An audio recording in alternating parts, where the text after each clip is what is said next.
मोदी जी का एक बड़ा कैंपेन चालू हुआ है जिसमें उन्होंने कहा कि मैं भी चौकीदार। ये कांग्रेस की ये जो कैंपेन चल रही थी कि चौकीदार चोर है, उसके अब आप सोच लीजिए भाई, क्या लैंग्वेज का इस्तेमाल होता है, नहीं करना चाहिए। आप ऐसे शब्दों का प्रयोग, चोर शब्द का प्रयोग, अरे आप बहुत ऐसे शब्द उपलब्ध हैं जिसका आप प्रयोग करिए।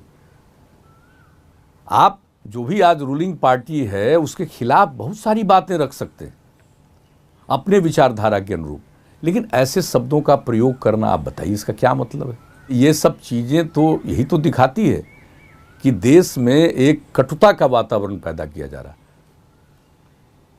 और काम क्या करते हैं ये लोग? इतने दिनों से कांग्रेस पार्टी का शासन रहा, तो इन्होंने क्या काम किया भाई? अल्पसंख्यक समाज के लिए कितना काम किया भाई? लोगों के मन में एक डर का वातावरण पैदा करना और उसका समर्थन प्राप्त करना एक चीज़ है।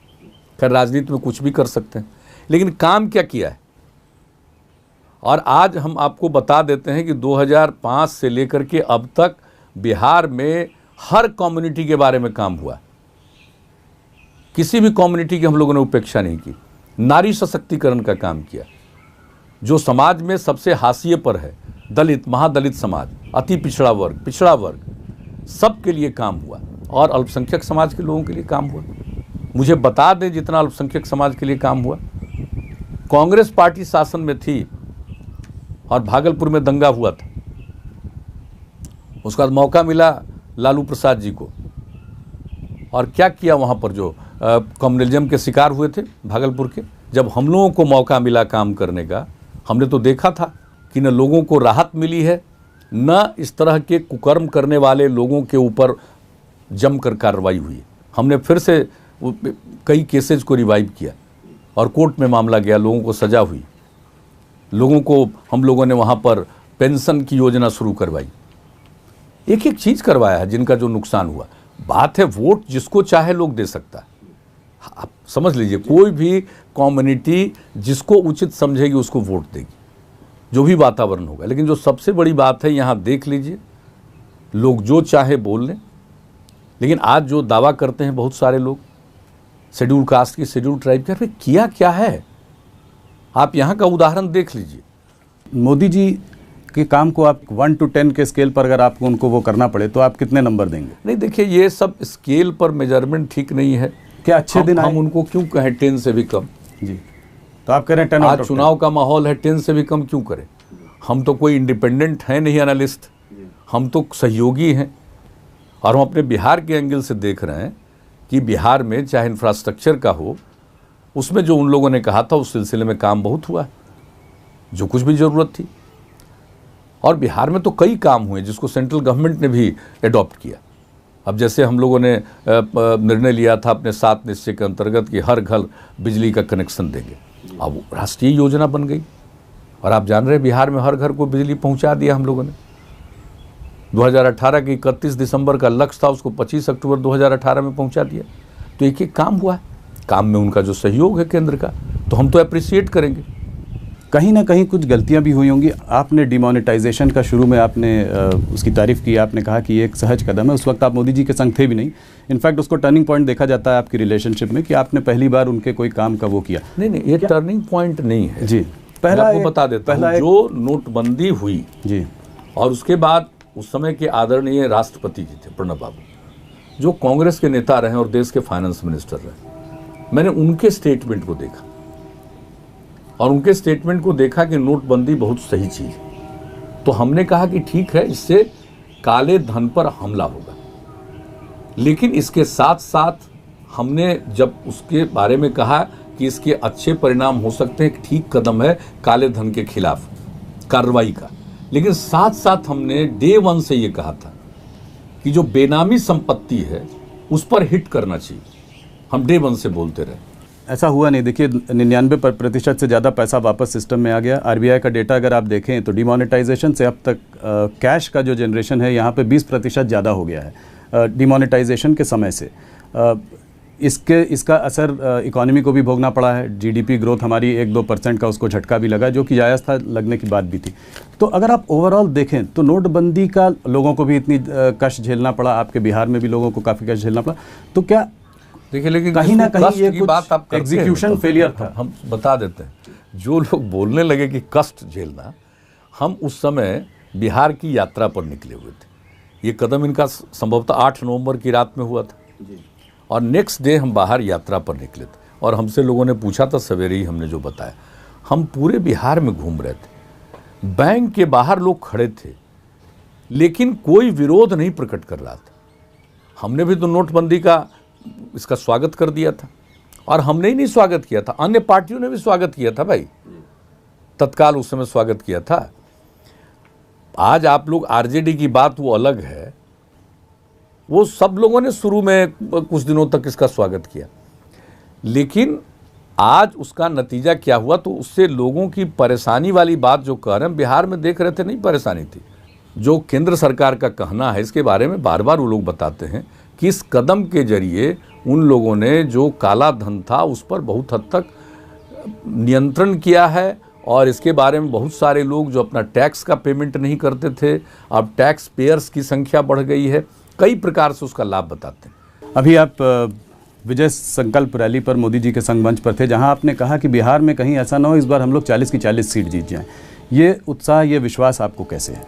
नहीं, उत्साह क्या है, ये हमको लगता है बिहार में जो काम हुआ है और केंद्र ने जो काम किया है, इसको मिला करके लोगों के मन में एक संतोष का भाव है और जब लोगों के मन में सेटिस्फैक्शन का भाव है तो जरूर जीतेंगे। तो 3-4 वो कौन से मुद्दे हैं जिनको लेकर आप पब्लिक के बीच में जाएंगे? हम तो भाई जो काम करते हैं उसी के मुद्दे को लेकर हम जाते हैं, हमारे लिए कोई और दूसरा मुद्दा नहीं है। और दूसरी बात है, जो हम लोगों ने काम किया है समाज सुधार का, उन मुद्दों के को लेकर हम लोगों के सामने रखते रहते। और इसके अलावा जब हम लोग गांधी जी का 150वीं जयंती मना रहे हैं और 150 साल पूरा होने पर वो 1 साल और मनाएंगे, तो गांधी जी के विचारों को फैला रहे हैं। उन्होंने 7 सामाजिक पाप की बात कही है, उसकी चर्चा करते हैं। सिद्धांत के बिना राजनीति एक सामाजिक पाप है। अब देख लीजिए राजनीति में कितना सिद्धांत बचा, सिद्धांत पर कम चर्चा हो रही है। ये जुबानी जंग चल रहा है, कटुता पैदा करने की स्थिति पैदा हो रही है दोनों तरफ से। और दूसरी तरफ देख लीजिए तो गांधी जी ने कहा था दूसरा सामाजिक पाप है काम के बिना धन। अब आज देख लीजिए, बिना मेहनत किए धनार्जन करना चाहते हैं लोग। चाहे आपके साथ पॉलिटिकल पावर आ जाए, एग्जीक्यूटिव पावर आ जाए, किसी तरह से आपको कोई काम की जिम्मेवारी मिल जाए तो काम करने के बजाय उसके माध्यम से जो आपको रिस्पॉन्सिबिलिटी दी गई है उसके माध्यम से धन कमाने लगी। आज जरा देख लीजिए, इस पर क्यों चर्चा नहीं करते हैं? हमको राहुल जी से और कुछ नहीं कहना है, जिस ऑर्डिनेंस को फाड़ा आपने, उनके साथ बैठ करके आपने अलायंस इस रूप में किया है, आप जरा बताइए। जब 4 सीट हुआ है तो आपका कोई कमेंट नहीं। अभी इनके एक और बड़े सलाहकार हैं farmer RBI governor Raghuram Rajan, उनके संग बैठकर इन्होंने एक स्कीम बनाई है, न्यूनतम आय की स्कीम, न्याय जिसको बोला जा रहा है। कह रहे हैं कि जो 20% जो सबसे नीचे का वर्ग है उसके लिए हम लोग न्यूनतम 6,000 रुपये माह की व्यवस्था करेंगे, 72,000 रुपये साल। क्या आपको लगता है कि ये कोई गेम चेंजर, एक मास्टर स्ट्रोक हो सकता है? कौन सलाहकार है मेरी व्यक्तिगत जानकारी नहीं, लेकिन मैं एक ही बात कहूँगा कि अभी स्कीम तो है नहीं,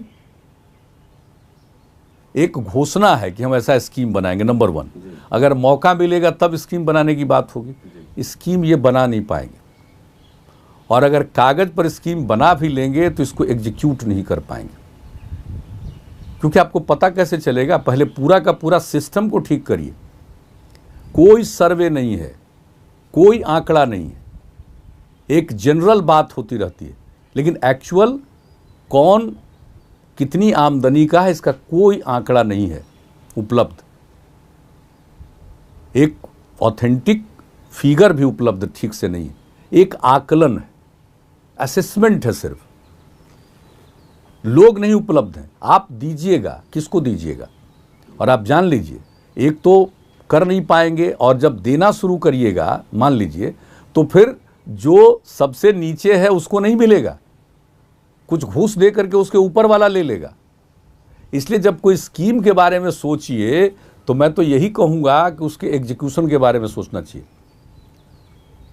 और मैं कोई दावा नहीं करता हूं, लेकिन हमारे यहाँ जब हम कोई चीज़ के बारे में सोचते हैं तो उसके एग्जीक्यूशन के बारे में सोचते हैं, कैसे एग्जीक्यूट करेंगे। तो आप कह रहे हैं अगर ये आ भी जाए तो इसका एग्जीक्यूशन बहुत मुश्किल है। एग्जीक्यूशन मुश्किल नहीं है, इसका तो मतलब समझिए कि दुरुपयोग होगा। मतलब वैसे लोग इस्तेमाल कर लेंगे जो वाकई उस सीमा में नहीं, तो पैसा उन तक नहीं पहुंच पाएगा। पैसा पहुंचेगा नहीं। कुछ ऐसी बात करने से जिसके बारे में पहले देख तो लीजिए एग्जीक्यूशन। इसलिए लोगों को थोड़ी थोड़ी इन सब बातों पर नज़र रहती है, ये जान लीजिए। इसलिए मुझको लग नहीं रहा है कि मोदी जी को कोई खतरा है। एक बड़ा केंद्र बिंदु बिहार भी है, यहाँ पर आपको कितनी सीट लाने की आशा है और आप ये कैसे देखते हैं? क्योंकि गठबंधन के भी अगर आप देखें तो यादव और माइनॉरिटी मुस्लिम वोट जो है उनका एक साथ है, उनके साथ रहेगा, 30% करीब ये हो जाता है, तो बाकी उनका एक ये हेड स्टार्ट तो है ही। आपका कौन सा ऐसा वोट बैंक है जो आपके साथ रहेगा? एक बात मैं बताऊं जी, मीडिया में लोग एक संख्या बना लेते हैं और उसके आधार पर जोड़ देते हैं। आपका क्या? हमारा कोई असेसमेंट नहीं। 31 का फिगर देख लीजिए और आप समझ लीजिए कि इसके बारे में जो लोगों को लगता है कि यह उनका समीकरण है, मुझको नहीं लगता है कि बिहार में माइनॉरिटी कम्युनिटी को इतना ज़्यादा फेथ बचा है उन लोगों के प्रति। और उनके मन में ये बात जरूर बिहार में चल रही है कि साहब काम देखो, पहले क्या काम हुआ और आज का क्या हुआ। तो आप कह रहे हैं कि भाजपा का साथ देने के बावजूद आपको लगता है कि माइनॉरिटी का साथ देने से काम देखे ना।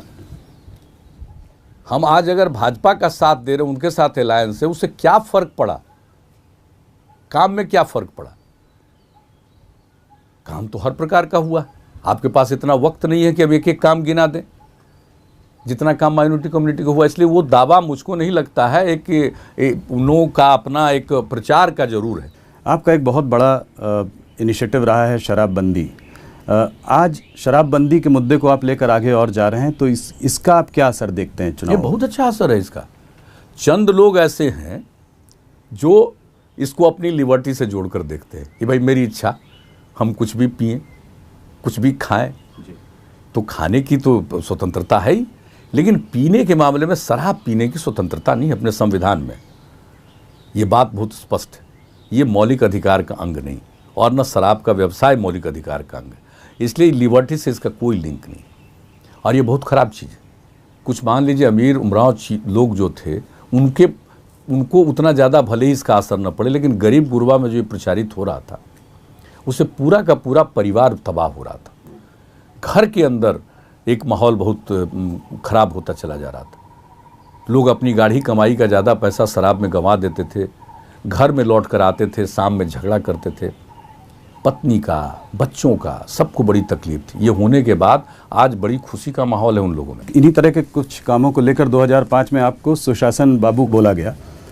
पिछले कुछ सालों में क्राइम बढ़ता जा रहा है यहाँ पर, और आप भी कुछ चुप हैं, इस पर ज़्यादा बोल नहीं पा रहे हैं। ये किस वजह से इन सालों में आप उतना काम नहीं कर पाए जितना कि पिछले 5 सालों में? बहुत अच्छी तरह हम आपको बता देते हैं। क्राइम बढ़ नहीं रहा एक्चुअली। ये मैं किसी भी को कहता हूँ, रिपोर्टिंग पर मत जाइए। धीरे धीरे क्राइम रिड्यूस हो रहा। ये कोई दावा करेगा कि बिल्कुल क्राइम फ्री सोसाइटी हो गई? ये दुनिया में हुआ है। कोशिश करनी है ना, और अल्टीमेटली गोल यही है, लक्ष्य यही है कि क्राइम फ्री सोसाइटी हो। लेकिन इसको प्राप्त करने के लिए तो निरंतर आपको काम करते रहना पड़ेगा। आज हमारे यहाँ क्राइम का, जैसे मर्डर का देख लीजिए या मेजर क्राइम्स का देखिए, उसका 60% लैंड डिस्प्यूट के कारण होता है। आपस में लोग बंटवारा परिवार में नहीं करते थे, आपस में बांट लिया, लेकिन नाम जो है अभी भी दादा का परदादा का नाम चल रहा है। और एक भाई कहीं बाहर रह रहा, दूसरा भाई है, अब कोई ज़मीन बेच दिया दूसरे भाई वाला, कुछ भी हुआ, एक जिसको कहिए आपस में भी संघर्ष। हम लोगों ने तय कर दिया कि परिवार में अगर बंटवारा आप करते हैं तो रजिस्ट्रेशन फ़ी मात्र मिनिमम 100 रुपया कुल मिलाकर के। वैसे तो जितना रेट था उसके हिसाब से कोई करता थे आपस में कई हज़ार रुपये या लाख में उनको देना पड़ता रजिस्ट्रेशन, वो ख़त्म कर दिया। अब इतनी खुशी है लोगों को। एक चीज़ ये बताइए, जब आप भारतीय जनता पार्टी के संग सीट बंटवारे के लिए बैठे तो ये 17 सीट कैसे आप कर पाए? भारतीय जनता पार्टी 22 जगहों पर जीतने के बावजूद 17 पर राज़ी हो गई, तो इसमें तो आप अपने देखिए ये हमने कुछ नहीं कहा। आप सिर्फ 2 ही सीट जीते थे 2000। वो तो 2 सीट जीते थे, लेकिन इनका वेव था और अलग अलग थे। तभी 16% वोट था उस स्थिति में भी बिहार में। तो ऐसा नहीं है कि कोई हम लोगों की पार्टी को समझ लेता है कि एलिमिनेट हो जाएगी, ये संभव ही नहीं। लेकिन आप जान लीजिए, हम दोबारा जो बीजेपी के साथ हम लोगों का अलायंस हुआ है, तो बीजेपी ने शुरू से कहा कि हम लोग पूरा सम्मान का, प्रतिष्ठा का, पार्टी का जो कुछ भी है उसका जरूर ख्याल रखेंगे। और हम लोगों ने कुछ नहीं कहा था, उन लोगों ने खुद ही मुझको बताया कि हम लोग बराबर बराबर सीट पर लड़ेंगे। तो ये प्रस्ताव बीजेपी की ओर से पहले कह दिया, प्रस्ताव बीजेपी ने ही कहा, और हम तो अपने पार्टी के लोगों को भी शेयर नहीं किए तब तक जब तक कि फॉर्मली 17-17-6 का अनाउंसमेंट नहीं किया गया। ये उन्होंने खुद कहा और आपने बस मान लिया, इसमें कोई ज़्यादा नेगोशिएशन वगैरह नहीं। क्या मतलब है? अब हम एक साथ काम कर रहे हैं और पिछले चुनाव में बीजेपी को सफलता मिली है, तो फिर ये करना, और बीजेपी के लिए भी आप समझ नहीं रहे कि उनके लिए कितनी कठिनाई है कि भाई जब 22 सीट जीते थे, 2 तो उनके भाग गए, एक का डेथ हो गया, तो 19 उनका सीटिंग था। वैसी स्थिति में ये सब निर्णय लेना तो लोगों के लिए थोड़ा सा कठिन होता ही है, तो कठिन होता है, लेकिन किया। हम लोगों के पार्टी के लोगों ने भी कहा कि ठीक है, बराबर बराबर होगा। तो हम लोगों को, अब इच्छा किसकी नहीं होती है, इच्छा तो और ज़्यादा की होती है, लेकिन आम तौर पर हम लोगों के पार्टी में लोगों की फीलिंग थी कि अगर बराबर बराबर है तो ठीक है। बाद में हमने शेयर किया था कि उनका ऑफर आया, लोगों ने कहा कि ठीक। आप अभी इधर ही प्रशांत किशोर जी को बड़ी धूमधाम से पार्टी में लेकर आए, करीब करीब नंबर 2 का दर्जा भी दिया। लोगों ने ये तक बात की कि प्रशांत किशोर जी आपके सक्सेसर होंगे, मगर इधर देखा जा रहा है कि उनको कुछ साइडलाइन से कर दिया गया है, कैंपेन का वो चार्ज नहीं ले रहे हैं। ना, कोई साइडलाइन नहीं है, तो अभी भी में है, और पार्टी के जो प्रचारक हैं उसमें भी उनका नाम है शुरू से ही। तो नंबर 2 हैं आपके? वो तो ठीक ही है भाई, नंबर 2 वाइस प्रेसिडेंट हैं। किसी चीज़ को नंबर 2 नंबर 3 कहना तो एक एनालिसिस है, लेकिन प्रशांत किशोर की इज्जत है, हमारे पार्टी में भी इज्जत का भाव है, ऐसा कुछ नहीं है। लेकिन उनके मन में अगर कोई भ्रम हो तो एक अलग विषय। आपको लगता है? लेकिन नहीं, आप चूंकि देखिए, प्रशांत जी के साथ सबसे बड़ी बात, हमसे तो बहुत अच्छा संबंध है और मुझको पूरा विश्वास है और भरोसा है। उस आदमी को भी मेरे प्रति बहुत एक स्नेह का भाव है, इसमें कोई शक नहीं। लेकिन कभी कभी राजनीति में कई तरह की बातें होती हैं। अब वो अब तक स्ट्रेटजिस्ट रहा है, लेकिन पॉलिटिकल एक्टिविस्ट होना तो उसमें कई तरह की बातें नहीं है। उसको तो सब लोगों से जान पहचान है। भाई देश में कौन पॉलिटिकल लीडर है, कौन पॉलिटिकल पार्टी है जिनके साथ जान पहचान नहीं है, उनको कौन से मीडिया के बड़े बड़े लोग हैं जिनसे उनका संपर्क नहीं है। प्रशांत किशोर को कौन नहीं जानता? वो तो जहाँ चाहते उनको जगह मिल जाती। प्रशांत किशोर जी व्यक्तिगत तौर पर तो मेरी पार्टी में मेरे साथ, और वो कंपेनर में उनका भी नाम है। अभी उनके पिताजी की तबीयत बहुत ख़राब है, उनके देखभाल में वहाँ पर हैं, दिल्ली में हैं। हमारी बात होती रहती है, कोई दिक्कत नहीं है। किसी बात का एक इंटरप्रिटेशन, एक उस व्यक्ति को भी चूँकि पॉलिटिकल एक्टिविस्ट के रूप में तो काम की शुरुआत हुई है ना, और वो पॉलिटिकल स्ट्रैटेजिस्ट हैं, वर्कर नहीं। हाँ, वो स्ट्रैटेजिस्ट के नाते सारे लोगों से इतना बड़ा संबंध, लेकिन फिर भी उस व्यक्ति को क्या लगा कि हम बिहार के रहने वाले हैं और बिहार की उनके मन के अनुकूल पार्टी और इसके साथ रहें, तो ये अप्रिसिएशन की बात है ना। लेकिन बहुत सारी बातें होती है, उस व्यक्ति से इतने लोग बात करते हैं कि कौन क्या कह दे। तो मतलब एक आध हम जानते हैं, हम नाम नहीं ले सकते हैं। हाँ। हमारे मीडिया के पुराने मित्र हैं एक आध, वो कुछ कभी क्या बोल देंगे कि कौन क्या बोल रहा है, कौन क्या बात करेगा। लालू जी भी बात करते हैं, ये तो लोगों को पता ही है। लालू जी प्रशांत किशोर से तो जेल में रहने पर भी जेल से बात करते रहते हैं। नियम चाहे जो भी हो कि जेल से आप बात नहीं कर सकते, लेकिन फैक्ट सबको मालूम नहीं है, तो सबसे बात करते। तो कौन क्या किसको कह देगा, और जो नए सिरे से पॉलिटिकल एक्टिविटीज़ में आएगा उसको ये बात में कुछ थोड़ा सा वक्त लगेगा, ज़्यादा नहीं लगेगा, कुछ समय लगेगा।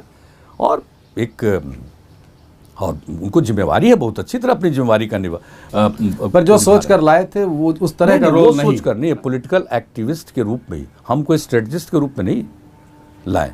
इसलिए कि पॉलिटिकल स्ट्रेटजिस्ट की क्या बात है। यहाँ पर तो हम लोग एनडीए अलायंस में, जब एनडीए के अलायंस में गए तभी ना हम लोगों के साथ आए हैं जी, उसके पहले तो नहीं आए थे। प्रशांत किशोर जी अभी अकाली दल, शिवसेना वगैरह इन सब पार्टीज के साथ भी काम कर रहे हैं। अच्छा संबंध है, तो कोई खीर वगैरह तो नहीं पक रही है? कुछ नहीं है ऐसा, वो तो अच्छा संबंध है जी, अच्छा संबंध है, और हमारी पार्टी से जुड़े हुए, हमको किसी भी प्रकार का कोई भ्रम नहीं है। लेकिन हाँ, आपने पूछा तो हमने बता दिया कि भाई पॉलिटिकल वर्कर के रूप में, पॉलिटिकल एक्टिविस्ट के रूप में तो उन्होंने शुरुआत की है जी। अभी तो सफर लंबा है। वो मेरे साथ रहेंगे, धीरे धीरे वो परफेक्ट पॉलिटिकल एक्टिविस्ट हो जाएंगे, आप जान लीजिए। हाँ, अगर मान लीजिए कि पॉलिटिकल एक्टिविस्ट के रूप में मन नहीं बना तो एक बात दूसरी है जी। लेकिन मुझको भरोसा है।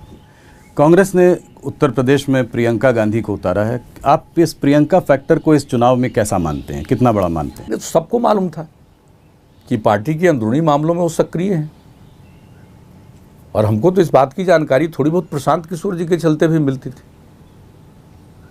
क्योंकि उनका उन लोगों से भी अच्छे संबंध रहे हैं, उनका भी काम किए, तो इसलिए फॉर्मली पॉलिटिकल एक्टिविटी में आई, लेकिन पॉलिटिकल डिसीजन वगैरह में तो हमको मालूम है कि सब रोल रहता था, और पहले भी हमसे नहीं कभी बातचीत है, जब कांग्रेस के साथ भी थे एक अलग बात है, लेकिन लालू जी वगैरह तो सबसे अधिक बात करते थे, उनका राहुल जी से कम बात होता था, तो ये सब बात तो लोग करते ही रहे।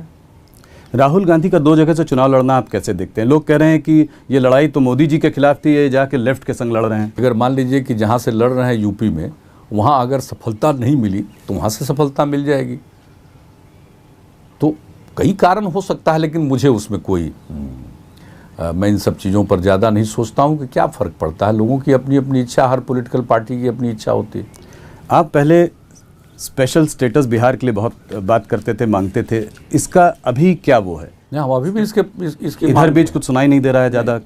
हम लोग अपनी मांग रखे हुए हैं। आपने प्रधानमंत्री जी से बात की है? सब दिन। तो क्या कहा उन्होंने? नहीं, अभी स्पेशल स्टेटस के बारे में एक बात आ गई, इंटरप्रिटेशन हो गया, जो 14वें वित्त आयोग की कोई रिपोर्ट थी उसके आधार पर, लेकिन हम लोगों ने जो 15वां वित्त आयोग है उसके सामने ये बात रखी है। ये 17-17 सीट का जो बंटवारा है उसको देखकर शहनवाज हुसैन जी काफ़ी नाखुश लग रहे हैं, इसके बारे में आपका क्या? पता नहीं अब काहे नाखुश है, उसको तो पूछना चाहिए अपने पार्टी में, वो शायद चुनाव समिति का मेंबर है तो उनको पूछना चाहिए था, उनको तो अपने पार्टी से पूछना चाहिए था। मांगे हैं भागलपुर सीट, ये तो अपनी पार्टी में जाकर के पूछे, किसे पूछता नहीं, क्यों नहीं पार्टी के अध्यक्ष से पूछते, क्यों नहीं यहाँ के जो प्रभारी हैं पार्टी के उनसे बात करते हैं, इस तरह की बात करना।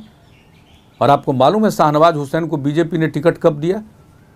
जब यहाँ सरकार बनी, हम भी एमपी थे और डिप्टी सीएम सुशील मोदी जी भी एमपी थे, वो भागलपुर से जीते थे एमपी, और उपचुनाव था, जाकर के पूछ लीजिए अभी आप अरुण जेटली जी से, सुशील मोदी जी से पूछिए किसने इंसिस्ट किया कि इनको शाहनवाज हुसैन को चुनाव लड़वाइए भागलपुर से।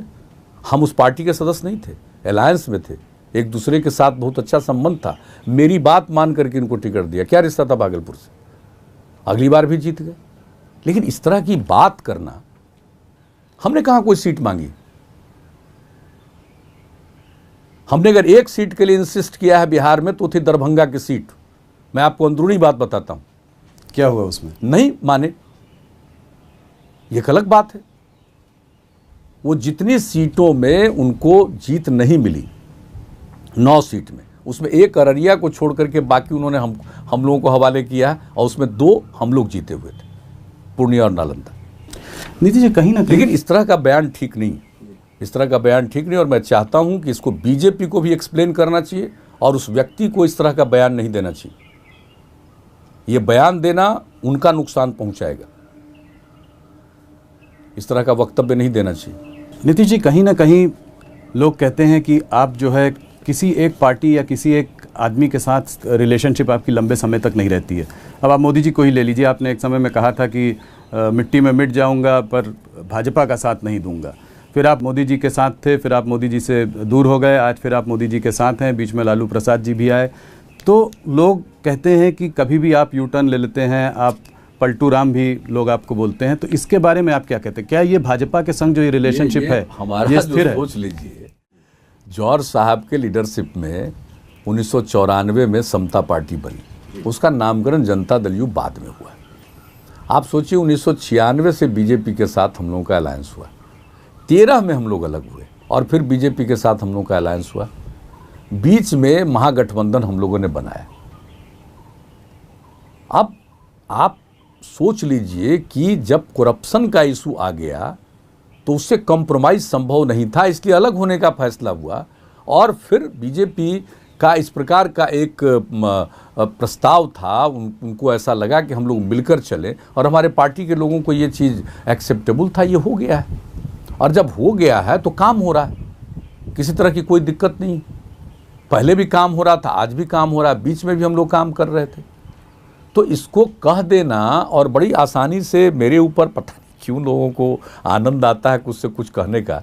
तो भाई कहे नहीं, जो आंध्र प्रदेश के उनके ऊपर में कहते हैं, अन्य लोगों के ऊपर में क्यों नहीं कहते हैं?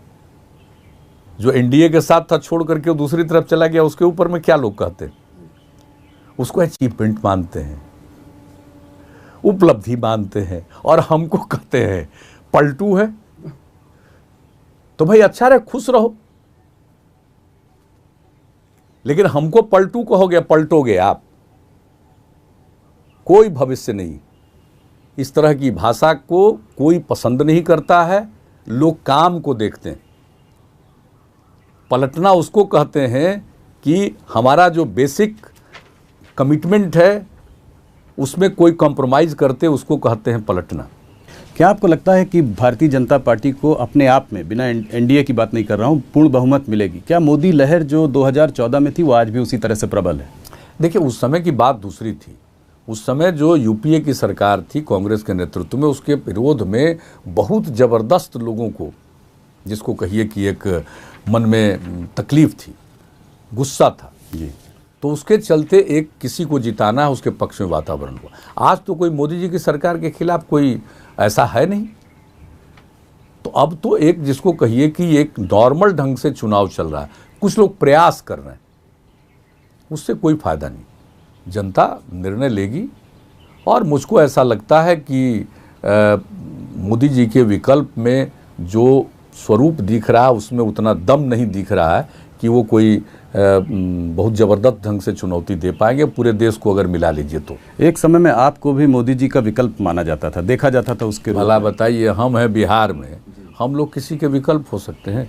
नहीं, बिल्कुल बोला जाता था। वो कभी सपना नहीं है बाप, ये तो हम सोच भी नहीं सकते। बहुत पार्टियों ने मिलकर, तो हमको लगता था कि भाई मेरा ही मजाक कर रहे हैं। बहुत पार्टियां मिलकर आपको खड़ा करना चाह रही थी वो अलग बात है। हमारा कहीं ना कहीं किसी के साथ भी हमने आज तक, भाषा हो या व्यवहार हो, हमने किसी के साथ दुर्व्यवहार नहीं किया। विचार अलग भी हो, हम इज्जत रखते हैं, यह बात अलग है। हम संसद के 6 बार सदस्य रहे, केंद्र में मंत्री रहे, जो भी हमसे संभव हुआ सबकी हम लोगों ने सेवा की है। आप पूछ लीजिए, किसी भी पार्टी के लोग हों, आप जाकर पूछ लीजिए, हम लोगों ने काम किया। आज भी कोई पार्टी का आदमी हो, अगर उसकी बात सही है तो उस पर हम काम करते हैं। लालू प्रसाद जी के संग मकसद ही दूसरा है जी। लालू प्रसाद जी के संग कैसे आपके टर्म्स है? अरे भाई, व्यक्तिगत हमको क्या दुश्मनी है, हमको तो चिंता लगी रहती है। आप लोग छोटे भाई बड़े भाई, आप लोगों को बोला? अरे ये वो बोलते रहते हैं, आप ठीक से जानते नहीं हैं कि लालू जी जो पटना यूनिवर्सिटी छात्र संघ का चुनाव जो जीते, तो हमारा कितना समर्थन था। आई जब जननायक कर्पूरी जी का स्वर्गवास हो गया, तो लोकदल विधायक दल के नेता बनाने में मेरा क्या रोल था?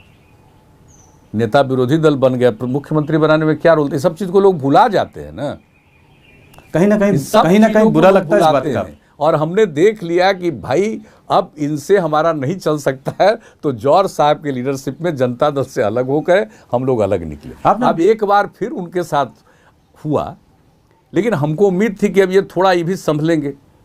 लेकिन अब सरकार चला रहे हैं, आप पूछ लीजिएगा बहुतों से, हमको तो कह देते थे कि भाई कहीं अगर पुराना स्टाइल रहा लालू जी का तो 1.5 साल से ज़्यादा नहीं चल पाएगा। अगर वही स्टाइल शुरू हो रहा था तो वैसी स्थिति में, और कितने लोगों ने मेरे ऊपर क्या कहा बताइए, उनके पार्टी के एक नेता क्या बोलते थे मेरे ऊपर, क्या बोलते थे, और फिर भी हम काम करते रहे, चलाते रहे। जब भ्रष्टाचार का मसला आया, भाई नमस्कार करके विदा हो गए, लेकिन हम कोई दुश्मन नहीं। एक आध पर्सनल सवाल आपसे पूछने थे। लोग कहते हैं कि आप लोनर हैं, आप अकेले रहना पसंद करते हैं, आपके साथ वाले लोग भी जो है बीच बीच में आपसे जुड़ते हैं, फिर हट जाते हैं, फिर वापस आ जाते हैं, मगर एक तरीके से आप अपने आप में रहने वाले व्यक्ति हैं। पता नहीं क्यों ऐसा इंटरप्रिटेशन है। हम तो अपना काम करते हैं और सारे लोगों के साथ बैठ करके काम करते हैं, हम लोगों के बीच में जाते हैं, हम लोगों के साथ इंटरेक्ट करते हैं। लेकिन सारा काम करने के बाद अब कुछ बचा नहीं कि भोजन करिए और विश्राम करिए, 6 घंटा 7 घंटा जो भी आपको समय मिला, तो उसमें क्या कीजिएगा भाई? ऐसा नहीं है कि हम अपने में कन्फाइंड है। अपने में तो हम मिनिमम कन्फाइंड हैं। टहलते हैं, एक्सरसाइज करते हैं, योग करते हैं, अखबार पढ़ते हैं, इतनी तक अपने में कन्फाइंड है। इसके बाद अपना कुछ है ही नहीं सिवाय सोने के, जो कि स्वाभाविक है। बाकी सब हम लोगों के साथ है। लेकिन कोई मेरा ऐसा कुछ नहीं है कि हम लोनर हैं, अकेले ही पसंद करते हैं, ऐसा कुछ नहीं। अंत में जाते जाते एक सवाल, शत्रुघ्न सिन्हा आप कहते थे बिहार की शान हैं, बिहार का गौरव हैं, क्या उनके खिलाफ कैंपेन करेंगे आप? आज वो आपके विरोध में खड़े हैं। एक फिल्म के इतने बड़े कलाकार रहे हैं और बिहार के रहने वाले थे, इसलिए बिहारी बाबू, और हम लोगों के मन में उनके प्रति इस बात को लेकर बहुत सम्मान का भाव है। लेकिन जहाँ तक पॉलिटिकल बात है, तो पॉलिटिकल बात में जब वो जिनके साथ हैं तो उनके साथ वाले लोग उनके पक्ष में होंगे, और जो उनके साथ नहीं हैं, हम किन्हीं और के साथ में, तो हमको तो उन्हीं के लिए कैंपेन करना पड़ेगा। लेकिन वो पॉलिटिकल बात, पर्सनल बात नहीं। नीतीश जी, आपने हमको इतना समय दिया, 4 साल बाद पहला इंटरव्यू न्यूज़ 18 नेटवर्क को दिया, इसके लिए आपका बहुत बहुत धन्यवाद। आपको हम आने वाले चुनाव के लिए ऑल द बेस्ट बोलते हैं। थैंक यू, बहुत धन्यवाद आप।